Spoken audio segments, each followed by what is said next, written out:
விழுப்புரத்தில் 2 கால்களிலும் சுமார் 60 புதுச்சேரி மதுபாட்டில்களை துணியால் மறைத்து வைத்து புத்தூர் கட்டு போல கட்டி நூதனமான முறையில் கடத்தி வந்த நபர் போலீசாரிடம் சிக்கியுள்ளார். Catch me if you can என ஹாலிவுட் பாணியில் சவால் விடுத்து சரக்கு பாட்டில்களை கடத்தியவர் வசமாக சிக்கியது எப்படி? உடலில் கிலோ கணக்கில் தங்கத்தை டேப் போட்டு ஒட்டி வெளிநாடுகளிலிருந்து விமானம் மூலம் கடத்தி வரும் சம்பவங்களை எல்லாம் பார்த்திருப்போம். ஹாலிவுட், பாலிவுட் படங்களில் இதுபோன்ற சாகச காட்சிகளில் ஈடுபடும் கதாபாத்திரங்களை கண்டு திகைத்திருப்போம். ஆனால் உள்ளூர் குருவி ஒருவர் அருகிலுள்ள புதுச்சேரியிலிருந்து சுமார் 60 மதுபான பாட்டில்களை கால்களில் துணியால் கட்டி கடத்தி வந்திருக்கிறார். ஹாலிவுட் தரத்தில் யோசித்து கடத்தலை அரங்கேற்றியவர் வசமாக சிக்கியது எப்படி?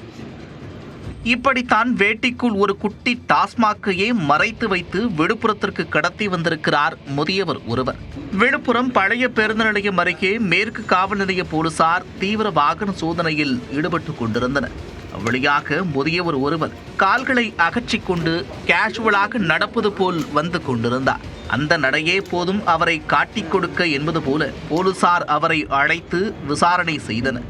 ஏதேனும் உடல்நல பிரச்சனையாக இருக்கலாம் என்று ஆரம்பத்தில் நினைத்த போலீசார் அவர் உளறுவதை பார்த்ததும் பற்றி கொண்டது சந்தேகம். அவிழ்த்துவிடப்பட்ட கைலியை முழங்காலுக்கு மேல் தூக்கி கட்டுமாறு போலீசார் கூற 2 கால்களிலும் பெரிய பெரிய கட்டுகள் இருப்பதை போலீசார் பார்த்துள்ளனர். புத்தூர் கட்டு அளவிற்கு அவ்வளவு பெரிய கட்டுக்களை போட்டுக்கொண்டு எப்படி இந்த முதியவர் இவ்வளவு சாதாரணமாக நடந்து வருகிறார் என்று ஆச்சரியப்பட்ட போலீசார் கால்களை உற்று பார்த்தபோதுதான் புரிந்தது அவை அனைத்தும் பாண்டிச்சேரி சாராயம் என்பது. பிறகு முதியவரே தனது கட்டுகளை அவிழ்த்து காட்டிய போது சுமார் 60 மதுபான பாட்டில்கள் இருப்பதை கண்டு போலீசாரே அதிர்ந்து போயினர். அவற்றை கடத்தி கொண்டு வந்து கள்ள மார்க்கெட்டில் சரக்கு விற்க முயன்றிருக்கிறார் அந்த முதியவர்.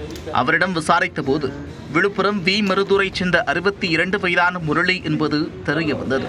இதனையடுத்து முதியவர் முரளியை கைது செய்த போலீசார் அவரை சிறையில் அடைத்தனர். சரக்கு பாட்டில்களை சர்வசாதாரணமாக கால்களில் கட்டி கடத்தி வரப்பட்ட சம்பவம் அந்த பகுதியில் பெரும் பரபரப்பை ஏற்படுத்தியுள்ளது.